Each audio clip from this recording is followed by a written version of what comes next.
A very good morning and Jai Hind, dear children. Welcome back to your history class with Shomi ma'am. I know it's really difficult to digest that Shomi ma'am has started teaching history, but then you see, I found that my children wanted one of the chapters to be explained. So anything for my children. Okay, so in my last two videos, I think we stopped at jnanas, alvas, and then we dealt a little bit with philosophy and bhakti. So today I thought of touching the subtopic by the name the Saints of Maharashtra in your history book of class 7, unit 8. It is on page number 108. All right. So while, I was going through the pages, I found this interesting lines which are written, and it's actually given under the heading Vira Shaiva Vachans. Okay, so Vachanas is nothing but the Hindi word Vachan. All right, so I'll just, reiterate first, and then I shall explain. These are Vachans or sayings attributed to Basavana. The rich will make temples for Shiva. What shall I, a poor man, do? My legs are pillars, the body the shrine, the head a cupola of gold. Listen, O Lord of the meeting rivers, things standing shall fall, but the moving ever shall stay. If I look into from the point of a poem or something like that, the literal meaning is that the very first few lines wherein it's written, the rich will make temples for Shiva. So that is quite obvious. Those who are having a lot of money, so they can, construct temples, they can go for the shrines and create such monuments. But what are these things indicating? They are actually, indicating all the materialistic aspects of devotion towards God. Okay, like any common person cannot indulge into it in the sense to create, to build, to construct such huge temples and monuments, right? But what will the layman do? What will those people do who can't afford? Well, the only thing which they can give to the Almighty remains one and only, that is their sincere devotion. Okay, so he's saying that, what will a poor man do? A poor man has got legs which indicates the pillars. That means firm belief in God. The body, the shrine, that means, whatever body we are having, the physical structure, that is nothing but creation of the Almighty only. And what matters is my sincere devotion, my inner feelings, my inner thoughts towards the Almighty, towards God. Okay, to show my greatness, I need not go for building or constructing temples and shrines. The only thing which I need, that is a sincere devotion to the Almighty. So a poor man can give only his or her sincere devotion, and because that is the only thing which he or she has. All right, so here it's been told that, listen, O Lord of the meeting rivers, things standing shall fall. That means whatever we can create, or whatever we are, building, or the constructions, the temples, the monuments, the shrines, these are but indicating something which is materialistic, which does not have a great lifespan, right? The longevity depends on the infrastructure. Okay, but the person with a sincere devotion, wherever he or she goes, whichever village, whichever town, whichever city he or she crosses, can spread the belief, the rites and the rituals of one particular sect, isn't it? So it is something like a mobile belief in one religious thoughts. Mobile, I'm not talking about the androids, but then mobile means I'm talking about the mobility. If a person moves from one place to the other and tries to spread through what do you say, that mouthpiece. That means whenever I'm sharing some verse, whenever I'm talking to people about some religious beliefs, so I'm doing what? I'm spreading that particular belief in that particular place. So that cannot be devastated. Okay, so that is something which can never ever die. Why? Because I'm moving from one place to another. I'm not having any temples or any monuments constructed. Okay, the earthquake or maybe some other natural calamities can destroy these, but no one can, not a strong wind can, devastate my beliefs or my thoughts, right? So that is what has been told in these vachans. Okay, now let's move on to the saints of Maharashtra. So till now, we were just hovering around somewhere in the south, down south near Karnataka and all. So now let's move on towards Maharashtra. From the 13th to the 17th centuries, Maharashtra saw a great number of saint poets whose songs in simple Marathi continued to inspire people. Okay, the most important among them were Dhyaneshwar, that is Gyaneshwar, so you need to underline them, Namdev, Eknath, Tukaram, and as well as when we talk about the female saints, they are the Sakhubai and the family of Chokhamela, who belong to the untouchable of Mahar caste. So now this is something which is very important. Why? Because here the saints also included people from so-called, untouchables. Okay. So they were from the Mahar caste, and Mahar caste was regarded as untouchable in our Hindu society.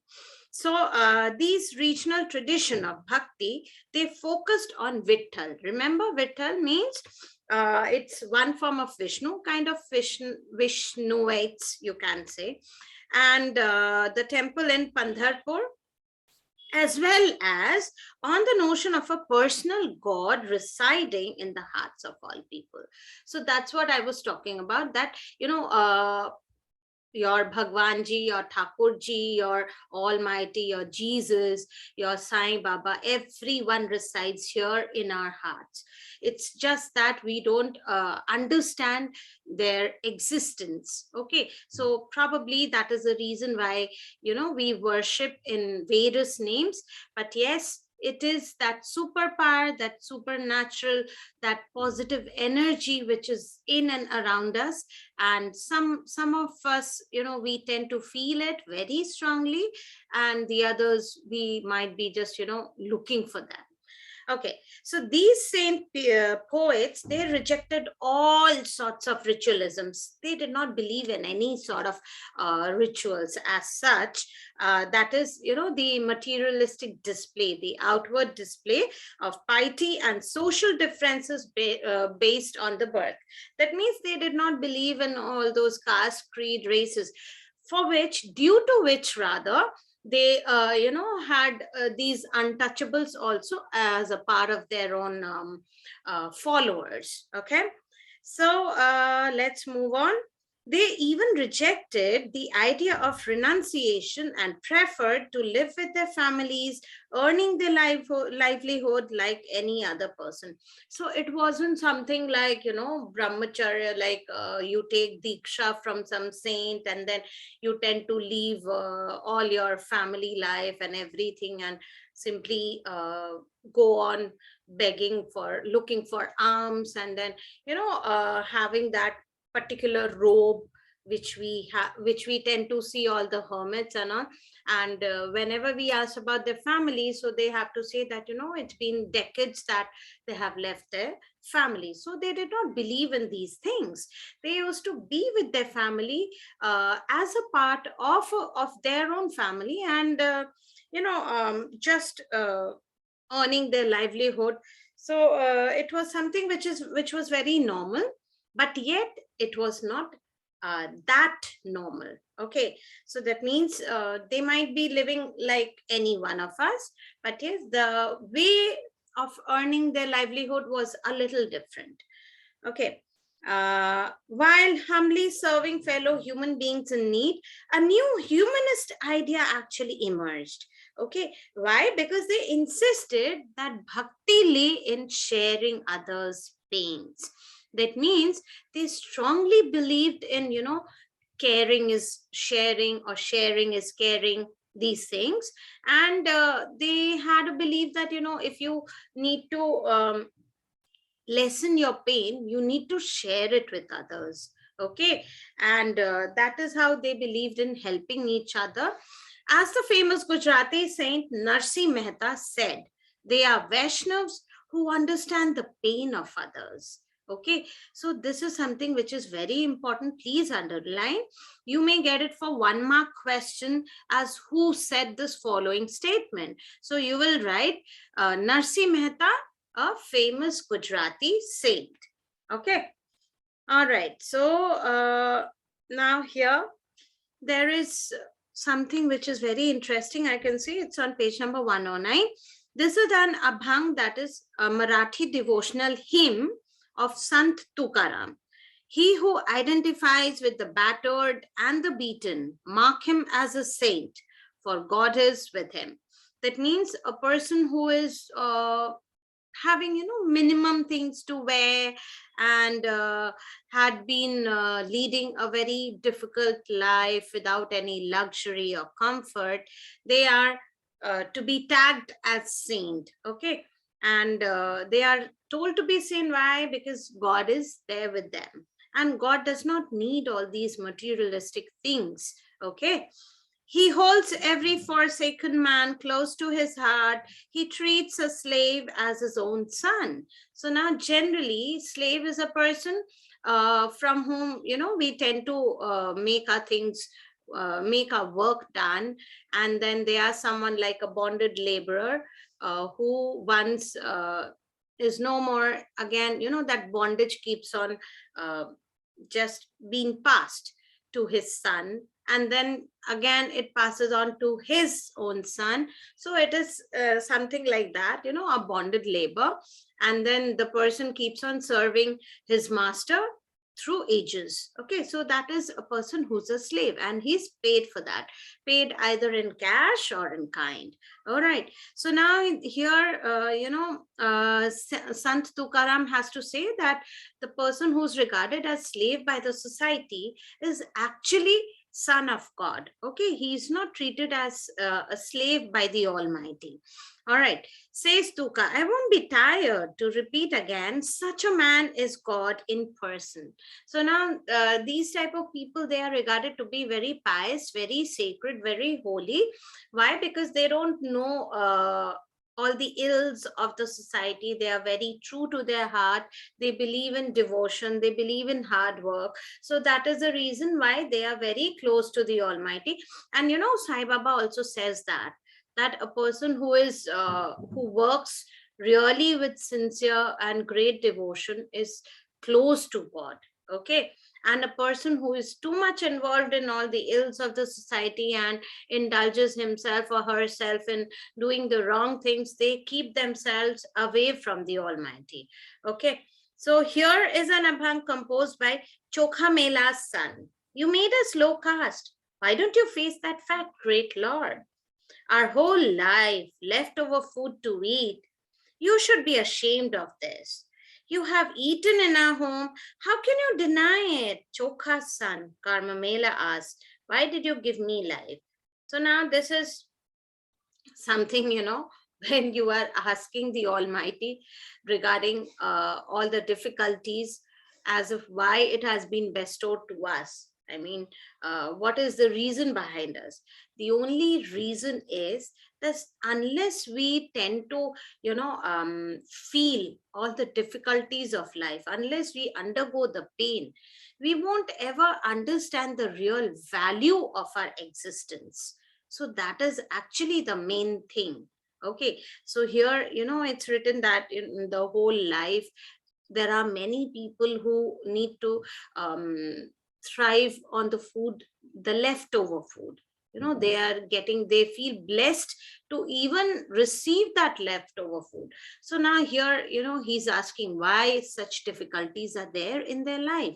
Why not, having a great time and with full luxury? So I would say that in heart of hearts, God wants us to go through that pain, that difficulty with which everything is received by the human beings, because unless we get the feel of it, we won't ever understand the real value of it. And that understanding of value is very important. Then only, unless we undergo all the pains, how would we understand what the other person might be facing, isn't it? And this was what these saints of Maharashtra believed. They believed in understanding the pain of the other person. They insisted that bhakti is nothing but it lays in sharing others' pain. So for that, one should undergo pain. Then only that person would understand what the other person might be undergoing, right? So now, next we have Nath Panthis, Siddhas and Yogis. It's a very small thing. Let's go through it. A number of religious groups that emerged during this period, they also criticized the rituals and other aspects of conventional religion and the social order, and they use simple logical arguments for that. And who were those people? They were the Nath Panthis, Siddhacharas, and Yogis. Please underline these. This can come for your MCQs, like who did not, who criticized all these rituals. So they were basically the Nath Panthis, Yogis, and Siddhacharas. What did they advocated? They advocated renunciation of the whole world. To them, what happened? The path to salvation laid in meditation on the formless. That means which doesn't have a form. Okay. So they believed in that.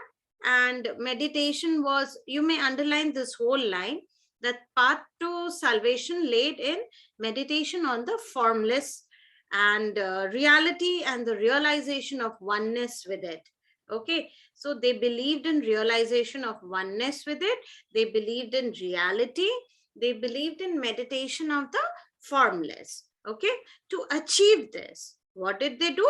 They advocated intense training of the mind and body through practices of, what do we call? It is Yogasanas. Remember, Deepa ma'am must have taught you all sorts of yogas. Then you have Ramdev Baba early in the morning.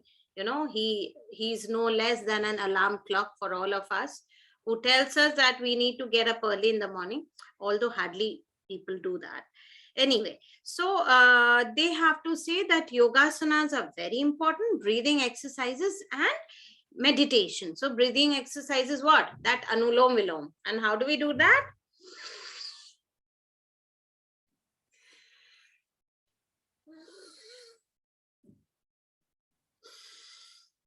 So this is what? This was Anulom Vilom. It actually clears all the things that nostril has.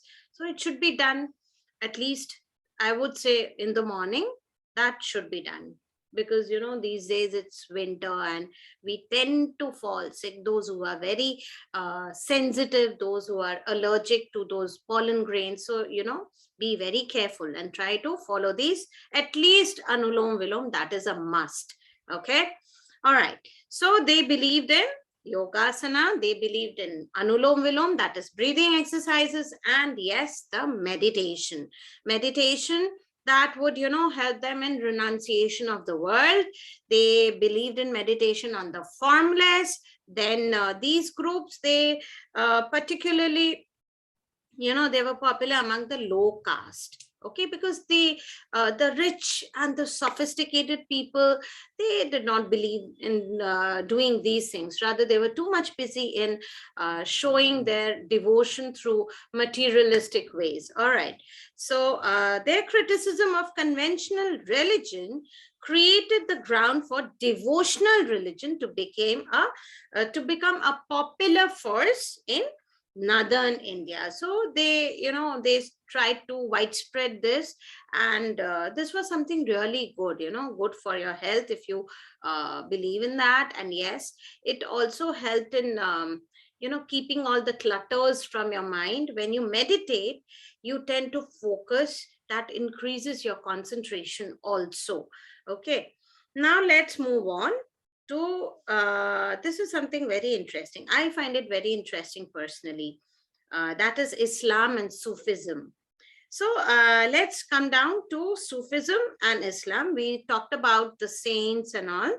The sons had much in common with the Sufis. Okay, Sufis were Muslim mystics. So again, you can underline this. One word answer, Muslim mystics, they were the Sufis. They rejected outward religiosity and emphasized love and devotion to God and compassion towards all fellow human beings. Okay, so you may underline this also, that they emphasize love and devotion to the Almighty and compassion towards everyone. That means there was nothing of that untouchable thing.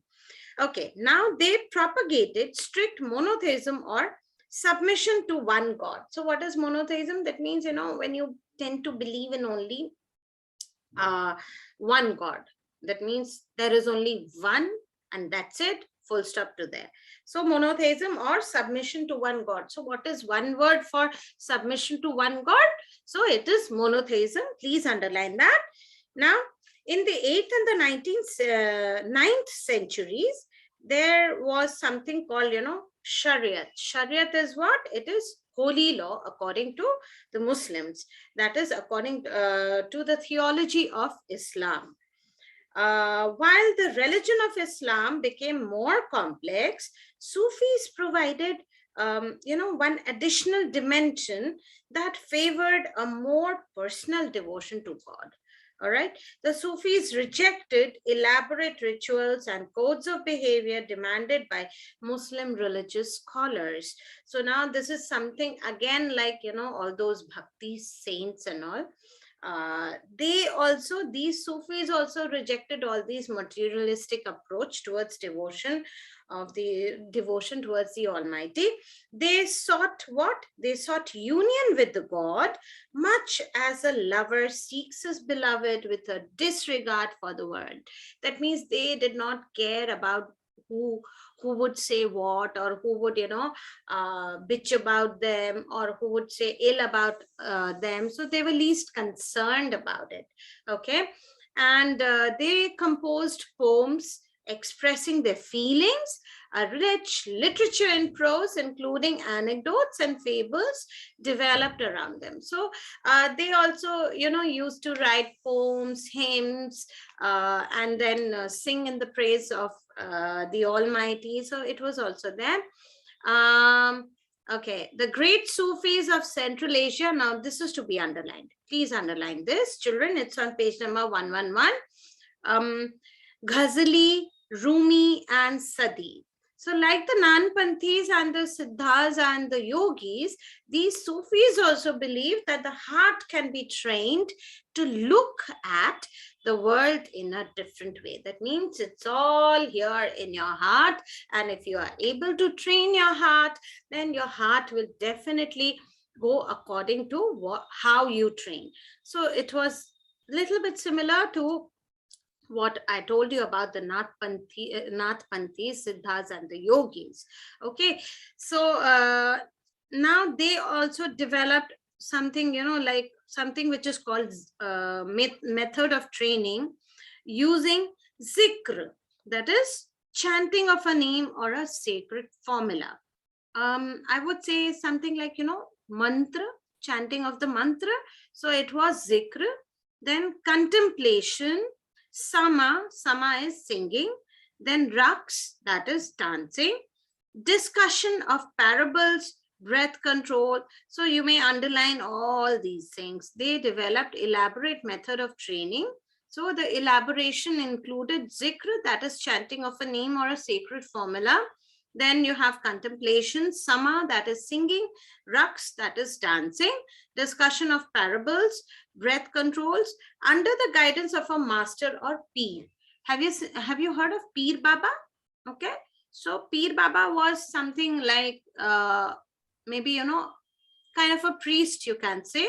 So this was to be done under the guidance of a Peer Baba. That means you need to be under the guidance of that person. The way we have, we have so many people like the sisters are there. These days we have the Brahma Kumaris.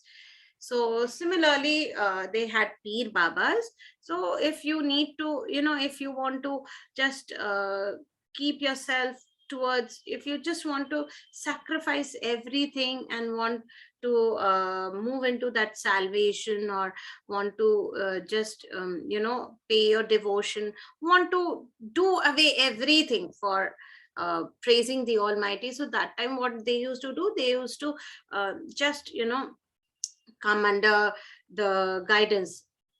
I think in Hindi we call shagird hona. Okay, so jab aap unke shagird mein aate ho, so that time what happens, they they make you feel, they just make you feel sacred by probably just sprinkling all that holy water and all, and then they tell you things which you need to follow. So that means you are totally under that peer, and whatever peer baba tells you, that you need to follow. Okay, and then you tend to become his disciple. So it was something like this. Okay, thus emerged the silsilas, a spiritual genealogy of Sufi teachers, each following a slightly different method, that is the tariqa of instruction and ritual practice. You can see here, the pictures given there. They sing, they used to dance, they used to move around from one place to another. So that was it. And Sai Baba can also be called Peer Baba. Okay, so he also had many followers, immense number of people, irrespective of caste, creed, and race. Now in Kashmir, the Rishi order of Sufism flourished in 15th and 16th century. This was established by Sheikh Nuruddin Wali. So this is important, Sheikh Nuruddin Wali, and he was known as Nand Rishi. So who was known as Nand Rishi? Sheikh Nuruddin Wali. So please underline this. This is yet again important as far as 1 mark question is concerned. And he had a deep impact on the life of the people in Kashmir. Number of shrines dedicated to Rishi saints can be found in many parts of Kashmir. Okay, so this is very important. The dates are not mentioned, but then yes, remember 15th and 16th century, which place? Kashmir. Who was known Nand Rishi? It was Sheikh Nuruddin Wali. Okay, so these three things are very important. Now let's move on. What is hospice? Hospice is house of rest for travelers, kind of lounge, we can say, especially one kept by a religious order. Very recently, I think there is one separate place, kind of a lounge, which has been made in our Kashi itself, isn't it? Where you need to wait with a token, and then when your number will be called, so that time you can push off and have a darshan of Vishwanathji. So that kind of a place, that kind of a lounge is called hospice. Okay, house of rest for travelers. Now, a large number of Sufis from Central Asia, they settled in Hindustan, that means in India. Okay, this process was strengthened with the establishment of Delhi Sultanate, when several major Sufi centers developed in all over the subcontinent. So basically during Delhi Sultanate, you will find that Sufism was widespread.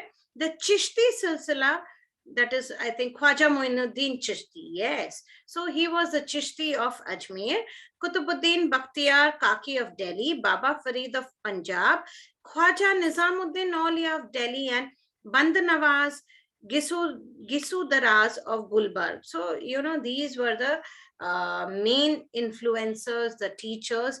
Please underline these and try to learn the correct spellings also, along with the correct spellings. Okay, so underline Khwaja Moinuddin Chishti of Ajmer, Kutubuddin Bakhtiyar Kaki of Delhi, and then you have Baba Farid of Punjab, Khwaja Nizamuddin Aulia of Delhi, and Band Nawaz Gisu Daraz of Gulbarg. Okay, they are very important. They are the teachers. Now, The Sufi masters, they held assemblies in their khankas. Now, as I told you, hospices were also known as khankas. Devotees of all descriptions, including the members of the royalty, the nobility, the ordinary people, anyone and everyone could wait there, could sit there in these khankas.